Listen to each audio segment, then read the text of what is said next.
Just so the audience knows, a scalable functional quantum computer is within 3 years, according to our best experts around MIT, maybe even sooner. Hey, everybody, it's Eri from Tokyo. This is your cryptocurrency update from Japan. And that in the intro was Dave Blunden. And he's an MIT fintech guy, also a general partner at Link Ventures. Yeah, he has served on more than 25 public and private boards.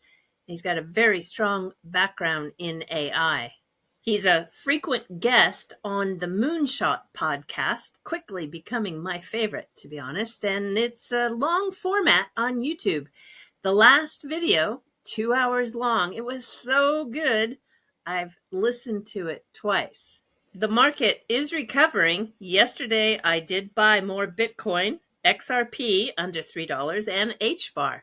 And today, the Bitcoin dominance is back up at 61.5%. It just kissed 114,000, but has backed off at the time of this recording, now trading at 113,985. I do think, though, that we are going to see a little bit more green coming our way. That put out a post. We are perhaps briefly down in price, but we are up in the XRP ledger growth, development, and community, a rustical path. The key word there is rustical. It's due to a curated clip that I released on X just about 24 hours ago. Boy, did it cause a lot of commotion. Yeah, it's had over 180,000 views in less than 24 hours. And why? Well, listen to the first 25 seconds and I think you'll understand. You mentioned that if you had to restart from scratch, you would do it in Rust. So why not re-implement it in Rust today? There's people who there's definitely talk about doing that, and there's also been talk about modularizing the transaction engine so that the transaction engine could execute in a VM, and then you could implement because the transaction engine, having multiple implementations of the transaction engine would be very challenging. So you can imagine a situation where the transaction engine is sort of compartmentalized and runs in a VM. And then maybe like the code around it that does the overlay and the database and the client queries could then be written in any language. It could be modular. We would like to have the code be more modular. It's kind of annoying that you have a monolith that has the consensus engine, the transaction engine, and client queries like all monolithically. That would be great. The big challenge is the certain bits of the transaction engine, particularly the payment engine, are not well enough specified that you could have. So another possibility is like, let's specify how that payment engine actually works. And if we wind up with a situation where we can't specify it, let's fix it.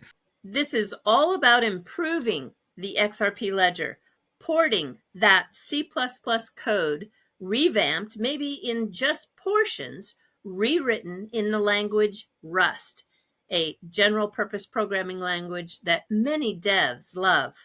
Developer, builder, and code junkie, as he calls himself, Chris Dangerfield, thanked me for promoting the conversation. He likes Rust. It's safe, it's modern, and it's quickly becoming the choice in blockchain. Now, Ripple D, the software that runs the ledger, it is deeply complex. And he sees the work, well, if it goes that way towards Rust, will take a long time and the costs will be staggering. Multi-year, multi-million-dollar effort. But documentation is the first step. Now listen to what Ripple is actually doing. We've actually got some proposals from some companies to do some of those pieces. And we're making decisions now about what we think is worth doing and what the order of doing things would be. But it would be nice. They've also talked about like having formal specifications for all of the various transactors, which would make it easier to have multiple implementations of them. So yeah, I definitely think that'd be a good thing. It's just not easy at all. I have another curated clip you're going to love. This is about asset flow. Yes, ready, set, go, because it's coming back on to the XRP ledger. On stage here is Ripple's Jack McDonald and Robinson, who was on my channel last week. He is with the Wormhole. And yes, I have to be honest, I am manifesting this BlackRock biddle. Have a listen. My name is Robinson Berkey. I'm the co-founder of the Wormhole Foundation. And I'm Jack McDonald. I head the stablecoin initiative at Ripple. We all agree that there's going to be a lot of chains in a lot of different forms, and we need something to kind of connect those. And all these chains have a lot of assets. They need to flow between the chains. Within Ripple, where I sit, we also see the benefits of a multi-chain world. You think about interoperability platforms like Wormhole. We think that there's a lot of opportunities to help bridge that divide, bring us to other chains, and doing that in a very secure and compliant and efficient way. We are responsible for flows, for instance, of BIDL, BlackRock's flagship money market fund, Apollo's private credit fund, ACRED. We manage all those flows between chains when you want to send them between chains. So you're going to start to see activity flowing between EVM sidechain, XRPL, and all these other blockchains that we probably know and use today. I'm a big fan of Vlad, the co-founder of Robinhood, and I want you to maximize your upside in this space. Tokenization is the biggest innovation in capital markets in over a decade, as Vlad states. So you want to focus on products, companies, protocols that lean into this. The BlackRock BIDL, Securitize, Ondo Finance, the XRP Ledger, quality Oracle builders like Flare Networks, custody agents, etc. I want you to watch also for the new financial instruments that will be created leveraging these assets with very interesting yield mechanisms. Which I think tokenization is the biggest innovation in capital markets in over a decade.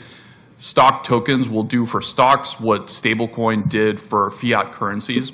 Benefits to users including 24/7 trading, instant settlement, the power of self-custody, and also gives us the ability to expand to other assets, make all sorts of assets that previously weren't inaccessible to retail, tradable 24/7, just like any crypto asset. So that includes, of course, private markets and lots of other real-world assets. It was bound to come, a stablecoin-centric payment solution with a single API. It's funded, launched, compliant, white-labeled, 80 countries. It's open for business. You can accept and send payments, instant on-chain settlement, self-custody embedded wallets, no pre-funding, and eliminates SWIFT. The company name, Do. A big shout out and thank you to Doge Ader. He has created a new NFT collection that is quite fun, very creative. From top left to the right, you have Monica Long, then Ellen Terrett, followed by Brad Kimes, Jeremy Hogan, myself, Stu Alderati, DAI, then to the far left bottom is Hugo Filion of Flare Networks. There's Chris Larson, John Deaton, and David Schwartz. I did put in an offer. You can actually create your offers. I think it's a very fun collection. There are many more people. I'll put a link to it in the description of this video.